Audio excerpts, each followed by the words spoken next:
quotes from the excerpt that stood out to me.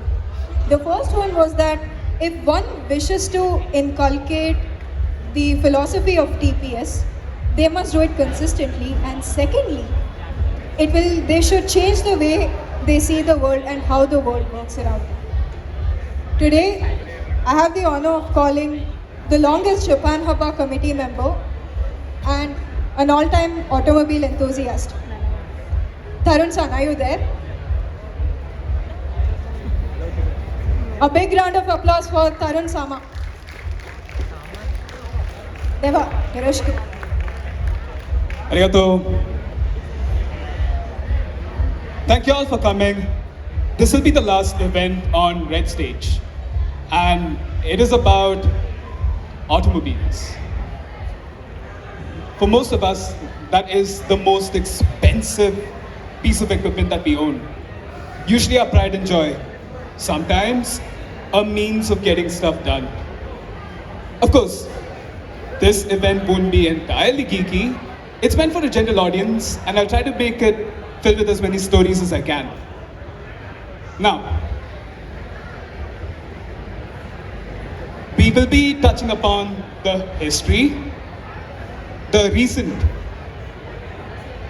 and the future. What we can't talk about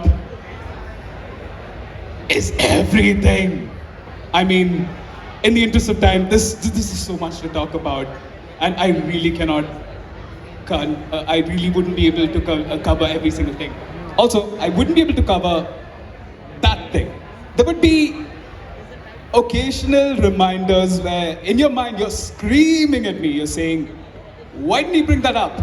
Yes, I hear you. I wanted to, but trust me, given how much we've got to cover, and that really isn't enough. So, without further ado, let's go over history. Now, what drives society? There are three things. Every single major revolution and breakthrough that we've had in society traces down to three major points. It would be in communication, in the field of energy, and finally in the field of transport. Every time there's a breakthrough in one of these three, you see a major shift in technological as well as societal, political even. But today we are focusing on this, transport. Transport, personal transport especially, makes the world smaller for you. Makes you see places which just a generation ago seemed impossible to reach. And we have a lot to thank Japan for. More on that shortly. Henry Ford had an amazing quote where he said, if I asked people what they wanted, they would have said faster horses. And believe me, we are all prone to this. We are all prone to biases. Me included, you included. You will see more shortly. But okay, let's begin with what the original design of the automobile was. Back in the 1920s, it was wheels, an engine, a place to sit, and a frame to hold it all together. That's about it. Rudimentary as it gets, it did the job, it got you from place A to place B. Nobody thought beyond that. For quite some time, that's what it was too. But then came the 1930s and the 40s. This, by the way, isn't the Beetle. It's the precursor to what became the Beetle. We had the Chevrolet Master and the Volkswagen Type 82E. What's impressive about these is that they form a pretty dramatic shift from the previous automobiles where they were purely agricultural, and now they were for the affluent, people who wanted more out of the machine and believed that it was also a status symbol because that's what it became at some point. But then, as we know, in the 1940s came the World War, and for the most part, that's a decade skip because it was entirely trucks. But now coming to the 1950s, again, there's a dramatic shift in what the 30s were like. The one on top, the Plymouth Fury, represents the direction America took. There was something called the tail fin wars, as you can see. You had tail fins that were outrageously long. In Europe, where most cities have already been built and there was not much that could have been done about them, you had a much smaller design, but nevertheless, it did appeal to someone who wanted their automobiles appearing a certain way. The Alfa Romeo Giulietta. This design might look familiar to some of you. But something happened in the 80s. Notice that the sheet metal became much thinner. Wonder what that was? Okay, actually it was the gas price crisis in the 1970s. Suddenly, people realized they don't have much in terms of disposable income. And efficient designs became it. Also, how many people here know which car this is? Come on. Yell it out. Yay! Moving on to the next decade, and honestly, since then it's been speed, performance, etc. You guys know what these are? Come on. Yeah? Yay! Yeah?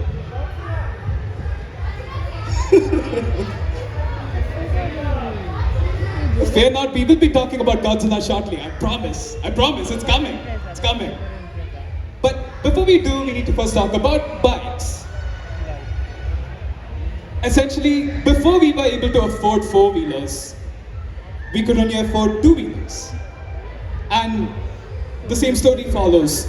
You had wheels, a place to sit, an engine to drive the wheels, and a frame to hold them all together. By the way, Royal Enfield turns out to be the oldest manufacturer of two-wheelers. But moving on to the 1930s, now people wanted their two-wheelers look a certain way. We had the Blue Star and the Tiger. No, the Tiger from the 1930s, I assure you, is nowhere near as capable as the one that you find in the showroom now. It's not. But for its time, the design was actually very ahead because this design essentially to this day continues to be what you call a British bike design. Moving on, now people wanted more out of their machines. We had races, we had endurance events. Bikes got more rugged, they got more capable. Oh, and they finally added a suspension. Yeah, that was actually not there earlier. As you can see, there's actually no suspension. But it was all uphill from here. Yes, no pun intended, because people would do uphill, downhill, the worst roads. Because back then, paved roads were actually not a thing. But something happened in the 60s. We suddenly had what you call the CB750, the first superbike, as they call it, from Honda, and the first liter bike from Kawasaki. But wait, I think I see a pattern here. Honda, Kawasaki, Honda again, and the Goldwing. There are Goldwings from the 80s which are still plying today. It is remarkable just how reliable those machines are. Just change the oil and they work. That's it, they just work. And so, how many here have seen Top Gun? Of course, of course. Who could forget Tom Cruise on the Ninja, the original Ninja, the GPZ 900? Huh? Iconic for its time, and it really did set the stage for what we could expect from motorcycles. But again, like I said, something happened. I was talking about American and European machines. How did I end up talking about Japanese machines, both on the car front as well as the bike front? We shall now see. But to talk about this, we need to first talk about a country that was actually absent for the entirety of the decades that I was referring to earlier. Wait, before that, to just talk again as a testament to just how much Japanese machines affect the world. 4 out of the top 10 among four-wheelers are Japanese automakers. And when you say the big 4, everybody knows who you're talking about. The big 4 motorcycles, that is. I know someone was thinking about consulting. Yeah, I see you there. I see you consultants there. Yeah, so India. India was actually absent throughout the decades where the rest of the world actually ended up progressing just so much. Why? There are 4 main reasons to talk about. First, let's talk about independence. Because of independence, the number of machines that were imported into India were very few. But more importantly, the government came up with mandates called the License Raj, which I don't want to get to the details of, but it allowed for setting up of manufacturing facilities here in India with some caveats. Essentially, it held back manufacturing as soon as it managed to set it up. Also, the non-alignment movement. The fact that we weren't aligned with either superpower means we didn't get access to any of the technologies. To show how important the non-alignment movement was, or rather just how much of an effect it had, we will explore more of it when we go through Japan's history. And finally, in the 90s, we had the liberalization and globalization, after which there was an unprecedented change in how automobiles evolved here in India. Who knows this car? Come on, hands up. It is also called... Now who knows this car? I see a lot more hands going up. So, going into the 1950s, this was essentially the first car that we had in our country, and that was the only choice we had. Moving into the 1960s, yay! We've got a new car. Yeah, that's a Fiat 1100, also called the Premier Padmini. Anyone here owned one? Oh, nice. Same here, same here. We own one as well. Lovely machine. Of course. Oh, nice, nice. Yeah, it had gears over here. Fascinating machine it was. But that's all you had. Back in the 60s, it was either the Ambassador or the Premier Padmini. Moving into the 70s, you had the Ambassador and the Premier Padmini. Moving on to the early 80s, you had the Ambassador and the Premier Padmini. Okay, now someone at the back is probably screaming at me saying, why is the Morris Minor or the Standard not mentioned here? Yeah, I hear you. Like I said earlier, I can't cover it all. But for the most part, The market was either Ambassador or Premium Padmini. That's just how it was. Before we move on to what happened after the mid-80s, let's talk about bikes. Again, the 1950s, post-independence, we had one option exactly. And that was the Royal Enfield. Lovely machine. That is the reason why our borders stayed protected. We owe them the initial for getting it set up.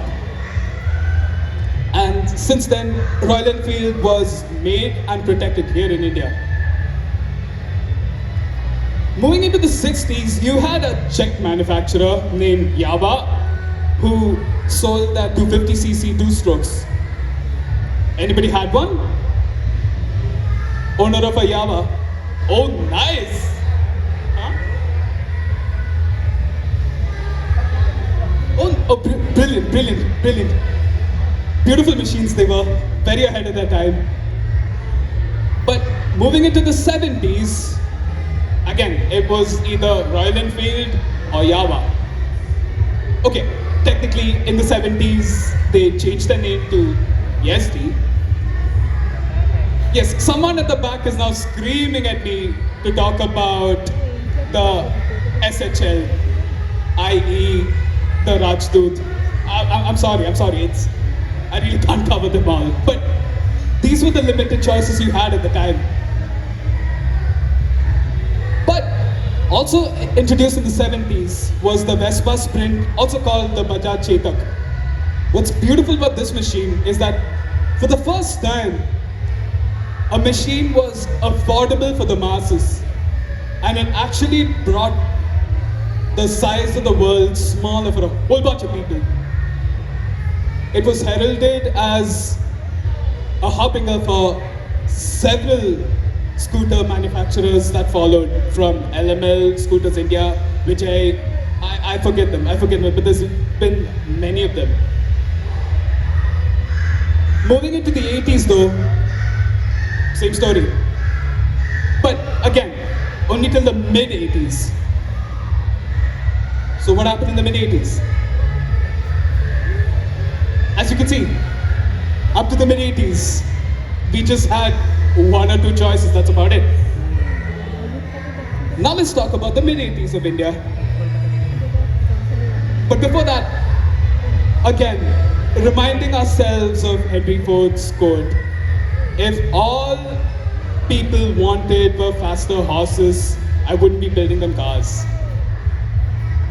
That's not what he said, but you get the point.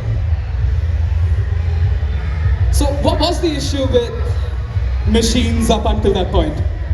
This up here is a Jaguar Type E, and that is an oil leak. In today's money, it would set you back $500,000. In fact, there was a saying which went, if it isn't leaking oil, chances are it's out of oil. And owners of a Royal Enfield, yeah, painful truth. Which brings us to the topic of the 80s. I'm sure some of you have seen the ad where Salman Khan drives this on one of his earlier days. What a bike! Anyone? Do you remember that ad? Right, of course. They had a lovely quote which really encompasses the issues that every other machine had at the time. Fill it, shut it, forget it. All you had to do was change oil occasionally, look for possible issues, and that's it, you're done. Now, what's important of the CD100 is that this is the precursor to this, the Hero Honda Splendor. This is the quintessential machine. Finally, someone who was then what you would call a growing middle class. India had come a really long way from only being able to afford getting by, and suddenly by the 80s, we had some dispensable income. This machine was affordable, it was reliable, and there are people who continue to use those machines to this day. Also the Kinetic Honda. Anybody here owns one? Oh, nice, nice, brilliant, brilliant. Now this was the machine which, regardless of whether you were male or female, young or old, teacher or student, everybody had this. Everybody had this. Let me go into the issues with why this ended up destroying the rest of the scooter market. Okay, fess up. How many here owned a geared scooter? Right. So, you would obviously know the issues with the ergonomics of holding it that way, and if you had the Bajaj chain, God forbid, you would have to spend hours on the saddle, riding like that. You still see people doing that, and that's actually the only way to ride those because the engine was on one side. They tried to balance it out by having the fuel tank on the other, but this machine was essentially get on, start button, twist, and go. And this is the precursor to the Activa, which we all know is the biggest selling scooter in India right now. Before I go on, let's also talk about cars and the Maruti Suzuki 800. Again introduced in the mid-80s. It was unprecedented for its time because to this day actually, it is a lovely machine. I have some footage for you. So this is us driving through a tight neighborhood and some very steep ascents. Oh, by the way, I'm doing this on second gear.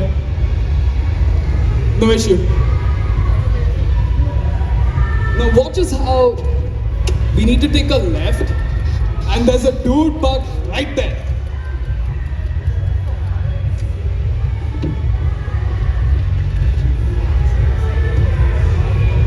That's it. That's it. It's just incredibly reliable. And it's not just tight neighborhoods and up hills. This is typically what you would expect something to do, a bad road. Yeah, no issue. It handles it just fine. I'm not particularly trying to be fast, but it actually handles it better than most of the machines today. No sweat, no sweat.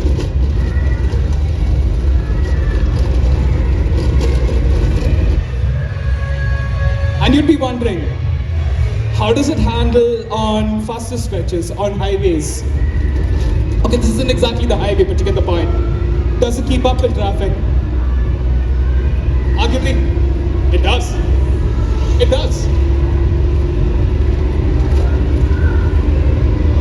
I'm not really falling back.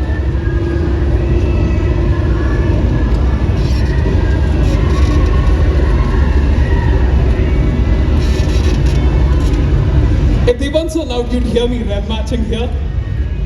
But it's fine. Oh, and finally, Bangalore's infamous traffic. How does it handle the traffic? Answer, just fine. See an opening, and you just take it.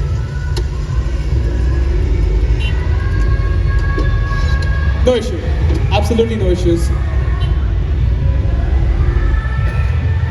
And the 800 became the precursor to India's largest selling car, the Alto.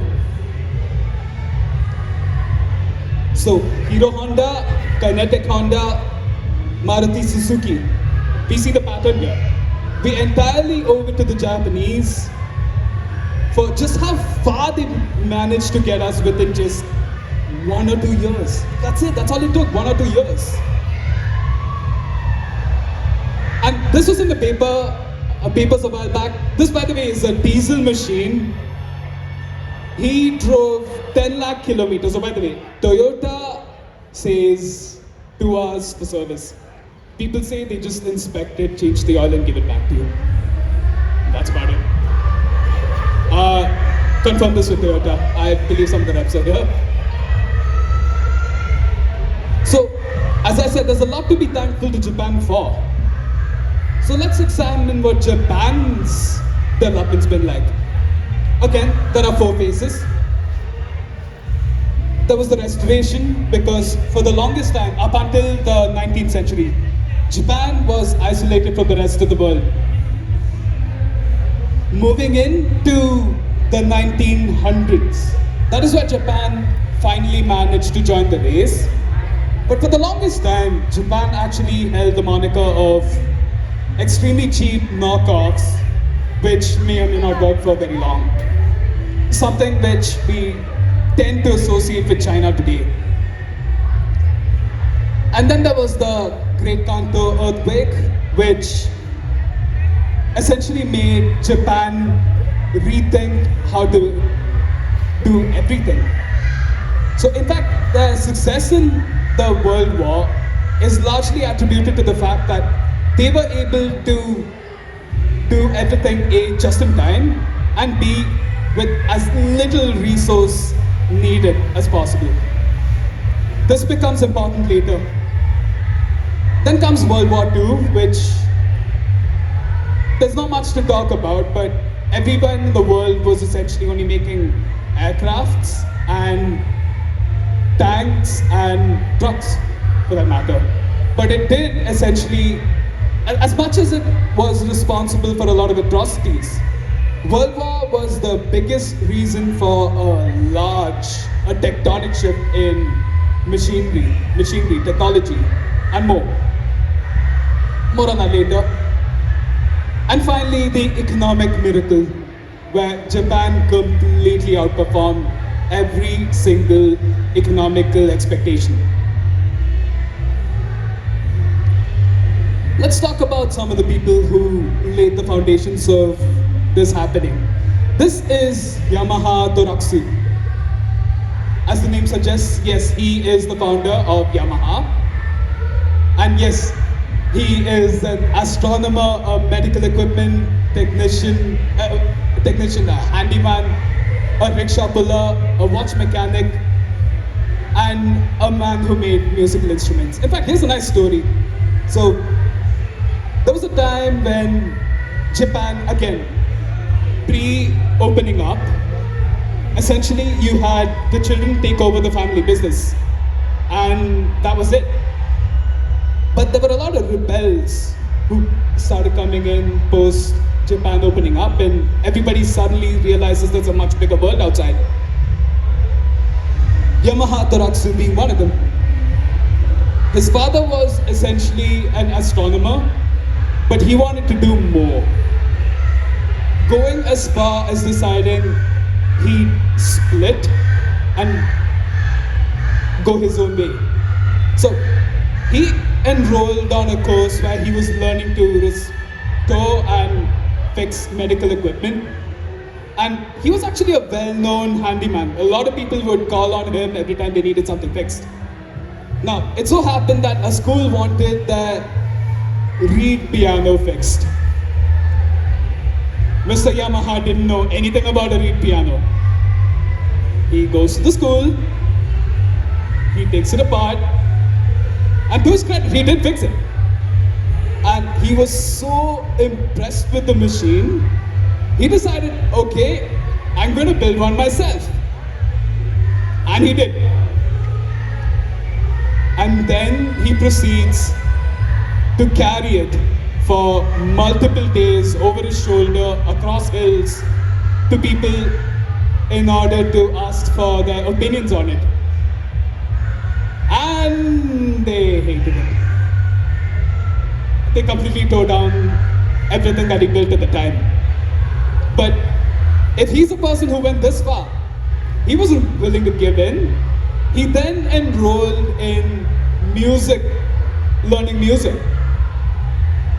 And he learned what it is that was needed. His piano was actually correct mechanically, but it wasn't producing the sounds that were needed at the time.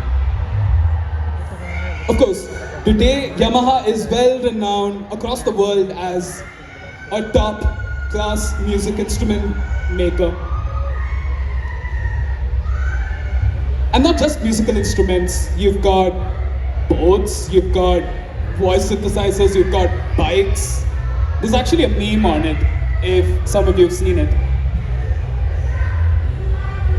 Yamaha, the company, continues to carry the legacy and the culture that its founder came up with. In fact, this here actually symbolizes three tuning forks, the beginning of Yamaha Industries as a music instrument maker. Also, we have to talk about Toyota Sakichi, and they call him the father of Japan's industrial revolution. Now, he invented the automated thread loom, and Toyota today is synonymous to how we learned about quality. They invented most of the textbooks that many of us follow. The automatic loom had quality control built in. Supposing even one thread were to snap, it had a failsafe in place, way back in the 20s, I mean, that would make the entire contraption stop. And to this day, Toyota continues to lead the way for quality. Many of you thought this was a T. It isn't. This actually symbolizes a needle being threaded. Again, as a callback, a throwback to where Toyota as a company started making looms. So let's talk about how Japan's industry went on. So let's begin with the Fiat Tipo 3, also called the Mitsubishi Model A.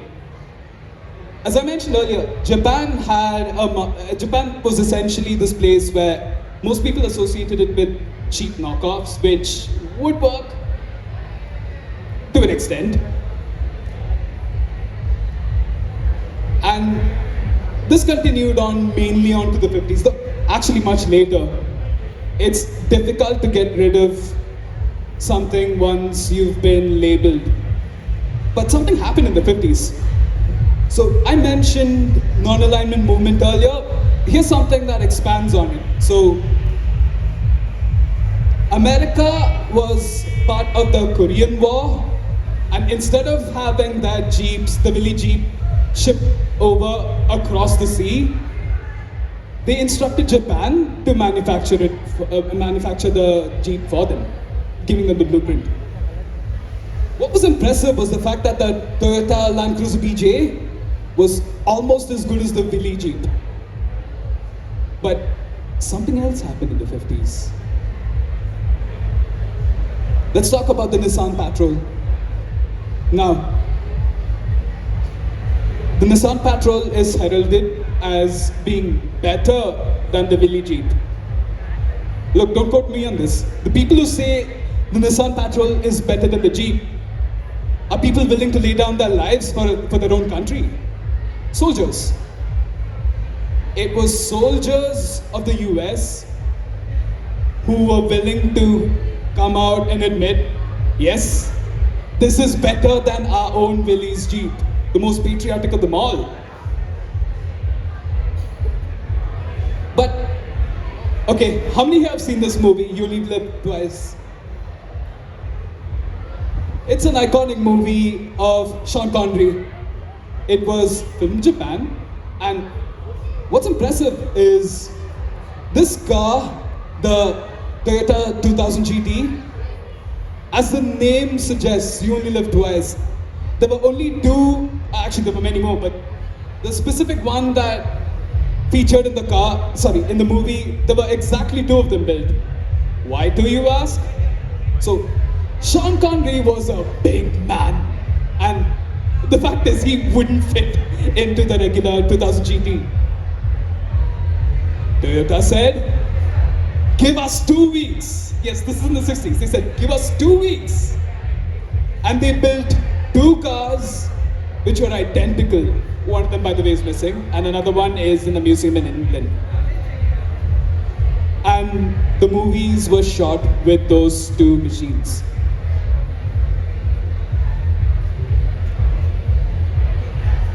Of course, bringing a machine to the grand stage, to the golden stage, is not necessarily what makes it iconic, or what makes the place that made it iconic.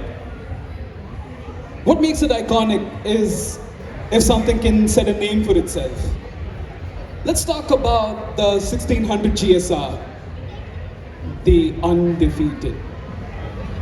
Going first, second, third, and fourth in the 1973 South Cross Rally, first and second in 74, first, second, and fourth in 75, first, second, and fourth and in 76. It was unbeatable. Sorry, call this the podium hog. But of course, all good things come to an end, because come next season in 77, they didn't manage even third or fourth. It was bad. Yeah, they actually came fifth, but not the point. All good things come to an end. Or do they? Someone wanted to talk about Godzilla? Let's talk about the undefeated, the Skyline GTR. It was the 32, by the way, not the 34. It was the 32. Among the JTCC, it was essentially undefeated in every season, coming first, second, and third, hogging the podium for 29 out of 29 races. It was so ahead of its time, it even had steering with all four wheels. The Atessa ETS system was so ahead of its time. And they didn't stop there. From the Daytona Rally to the Bathurst in Australia to endurance rallies in France, the Monte Carlo, they were just undefeated. And the West was forced to give them a new name, the monster from Japan, Godzilla. In fact, it was so bad, when they decided to appear again in Daytona, the manufacturers got together and tried to get it banned. They somehow managed to come up with a rule which said no four-wheel drive. And that's how Nissan lost. They weren't able to use a Tesla. But the legend was set.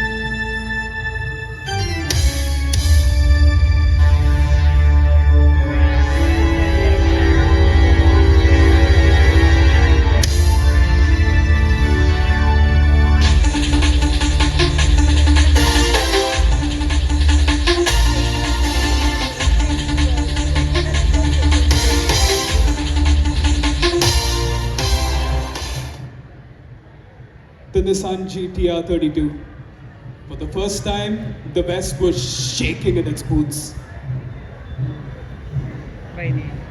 But come the 90s, you could own a McLaren, you could own a Porsche, you could own a Ferrari. If you weren't careful on a track, you'd find someone on a measly Mazda MX-5 just overtake you. And the unthinkable. This machine, many of you know it. I guess some of you might here might even own one. Anyone here owns a Civic or has owned a Civic in the past? Okay, I see one hand. Nice, nice. To think that a front-wheel drive can actually be exciting was unheard of at the time. Unheard of. But Honda made that possible. Now let's talk about the GTR, the 35.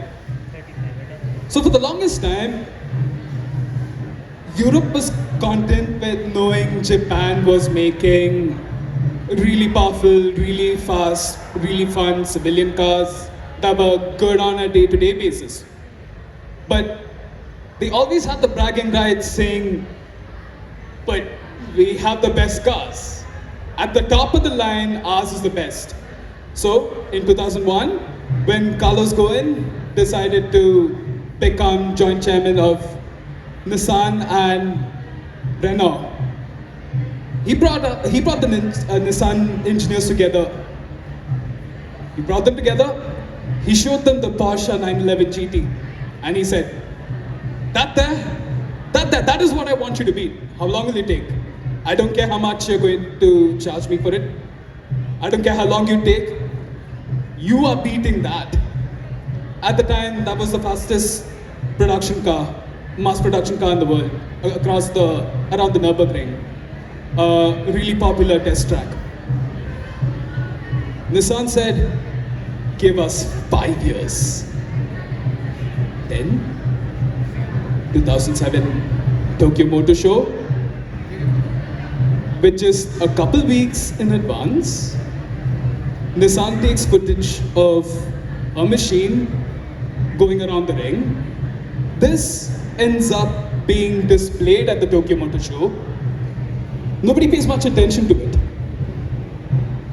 And as it begins to lap the last corners, someone realized, oh my god, it's about to beat the Porsche's record. And then Nissan draws a massive audience. It breaks the record. The audience is shocked. This sends waves across the world. A screen lifts and Carlos Ghosn drives out in a Nissan GTR. Godzilla was back, and the West was shaking in its boots again. Okay, at this point, the West had one last thing to say. Yeah, okay, you have the better supercar, but who actually looks at that and says, my god, I wish that is what I had? It's fast, but it's not alluring, is it? Yeah, Japan had an answer to that too. Come the 2010s, Toyota came up with the LFA, or Lexus Future Advance. Now what's fantastic about this one, remember we spoke about Mr. Yamaha Toraksu and Mr. Toyota Seikichi. This machine was actually made with both their hard work. As I mentioned, Toyota, even with its origins as a loom company, ended up inventing a machine that was never there in order to build this car. It is a carbon fiber loom, and it can manufacture by weaving a 3D structure. Do not ask me to explain this. Believe me, I can't. Just look at it. I can play this again if you want.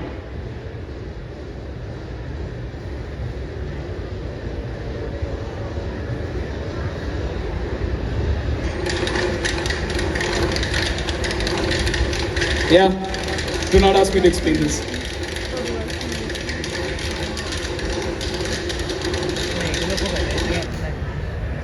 It could be any shape in 3 dimensions, and most parts of the chassis were actually made with this machine. But that was not the only thing. As I mentioned, it was the combined effort of Toyota and Yamaha. Now, what did Yamaha do? Yamaha built the engine to it. And because Toyota were just they were so happy with Toyota's patronage, they decided to do a little something special for them. They went downstairs, knocked on their musicals department and said, hey, can you tune our engine for us? And that's what they did. So normally, when you talk about the sound of a car, a sports car, you think aggression, you think growl, you think scream, etc. This machine here sings. Listen to this.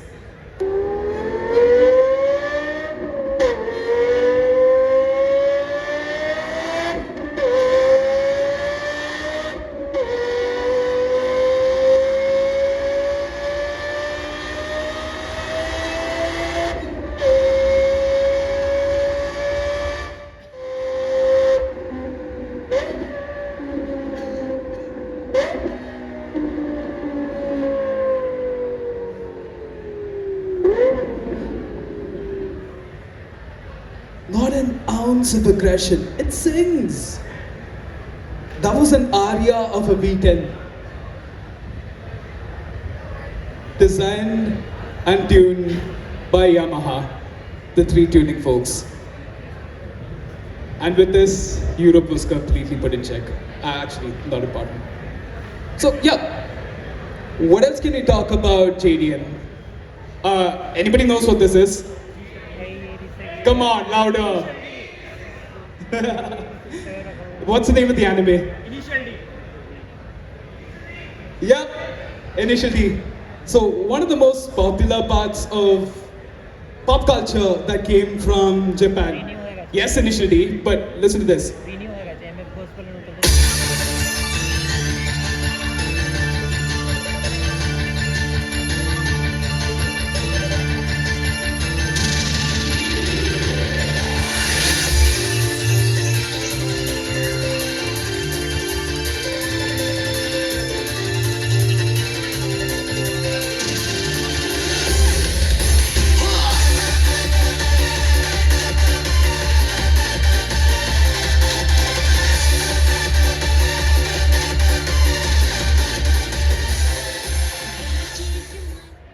Which anime do you think that was from? What? Nobody saying Initial D? Really? Okay, because that was a trick question. It isn't. So, Initial D was also responsible for the popularizing of a brand new music genre altogether called Eurobeat. Essentially, high-paced beats which you use while driving. My God, please drive safely, guys. Please drive safely, even if you listen to Eurobeat. I feel you. I know the urge to step on the pedal, but don't. Anybody know who this gentleman is? Yeah, he's also called the Trip King, Keiji Tsuchiya. So, Initial D is actually loosely based on his own story. Now, how Tsuchiya-san matters is something that we will discuss more in detail shortly. But there was this instance where Tsuchiya-san was racing a bunch of GTRs. It was raining. And apparently, we all know that a four-wheel drive is much better in the wet. But there was one Toyota Supra that was keeping up with all these four-wheel drive GTRs in the rain. And over the wireless, Tsuchiya was heard saying, "I'm hydroplaning at 220. Yeah, the Drift King, Dori Dori, Keiji Tsuchiya, everybody. But to know just how far Initial D, for instance, has affected the subculture, let's talk about NFS Underground 2. Now, mind you, NFS / Need for Speed originally started as a game where you drove Ferraris, Lamborghinis, McLarens, and I'm guessing someone here remembers El Ninos and FZRs. NFS 2 fans, anybody? Yeah. And NFS 3 Hot Pursuit, the El Nino. Shockingly, the fastest car in Underground 2, and this is unexpected because this is actually one of the beginner choices that you get. It's one of the cars that you get to choose all the way in the beginning. Tune it right, and for some reason, all the best lap times in the world, if you were to look at the WCG records, or even try it for yourself, on a perfect run, generally you find yourself running a few seconds faster on the Corolla. But this was in 2004. Moving on to 2006, everybody knows this movie, come on. Let's hear a shout out for Fast and Furious Tokyo Drift. What's amazing about this movie was that it was actually a flop. It was a commercial flop. Of course, a lot of people were upset because many people from the original cast weren't there. And rightfully so. But what's impressive is, over time, This is one of the movies that became a sleeper hit. It essentially became a fan favorite and a cult icon across the decades. Because give it another couple years, people are going to remember Fast and Furious Tokyo Drift, but nobody's going to remember Fast 5 or Fast 10 or whatever. And now coming to 2008, and nobody was trying to hide it anymore. So Mount Akina, Aki means autumn, was actually the change for Mount Haruna. The original mountain in Gunma is a place called Mount Haruna. Haru stands for spring, name of the spring. And there's a map on Mount Haruna, which I'm not making this up, that's actually the name. You can Google me on this. It's called the Takumi Run. So yeah, finally let's talk about the future. Of course, everybody here is concerned about the environment, and so am I. And as much as we do love automobiles, there's no two ways about it. Everything's going to change. That doesn't mean everything's going away. It just means everything's going to change. And as long as we keep making further developments in energy, communication, and transport, you may not have the same kind of fun as you wanted, but you will have your fun. You will have a way to explore parts of the world which you never knew existed. The Toyota Mirai was the first idea of going hydrogen. It actually won an EV contest. It was the only hydrogen car among a bunch of battery EVs. There is a case to be made on why hydrogen might be a viable source. More on that later. But the future is uncertain. We don't know what's up. Also, let's talk about the Honda e-clutch technology. Now, I am a purist. I love my bike being as raw and as analog as possible. I like rev matching. I like shifting gears, getting that perfect shift. But I get it. I get it. Not everybody wants that. And it's possible I might grow to like something that's easier to use. So what's nice about the e-clutch, where everybody else from Yamaha to BMW is now going either clutchless or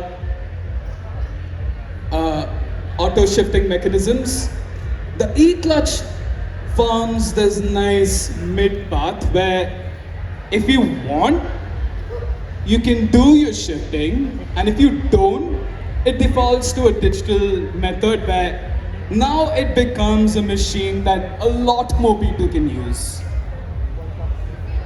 I don't want to gatekeep either four-wheelers or two-wheelers. I genuinely believe in order to keep them alive, we have to consume them. There's no two ways around it. Which brings me to a quote. Yes, I can talk about how Mr. Ford said, if I ask people what is it that they want, they would say faster horses. But I believe there's a more apt quote for this. A lot of times, and it's true, till we have it, we don't know what we want. And as I said earlier, the future is uncertain. It's possible what happens tomorrow may not be because of Japan. It may be because of India.